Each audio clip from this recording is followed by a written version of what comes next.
आमच्याकडे जागाच नाही, 4च कुंड्या बसतायत. इथे 4 कुंड्या बसतायत, तिथे मी तुम्हाला 30 स्क्वेअर फुटाचं गार्डनिंग करून देतो. 30 स्क्वेअर फीटाचं गार्डनिंग कसं होईल?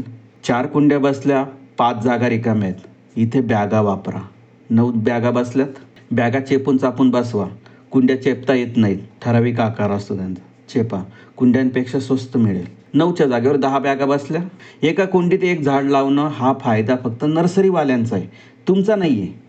नाही की निसर्गाचा. आपण लगेच डोक्यात धरतो, नाही एका फॅमिलीत एक मुलं असलं की छान वाढवता येतं, सगळ्या हौसा त्याच्या पूर्ण करता येतात. ठीक आहे, तिथेच बरोबर आहे. बागकामात ही गोष्ट आणू नका, मिक्स करू नका. आणि निसर्गात तसं नाहीच आहे. एका एका सेंटीमीटरवर मिलीमीटरवरती झाडं वाढतात. सगळीकडे हिरवंगार होतं पावसाळ्यात. एकमेकांच्या सोबतीनं वाढणारा निसर्ग आपल्याला तसंच लावता येईल.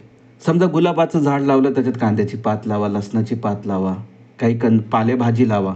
एका स्क्वेअर फीटामध्ये 3 प्रकारची झाडं लावली, 3 लेअर फार्मिंग झालं. 10 बॅगा बसवल्यात, प्रत्येकात 3-3 प्रकारच्या वेगवेगळ्या झाडं लावलीत. किती झाडं होतील?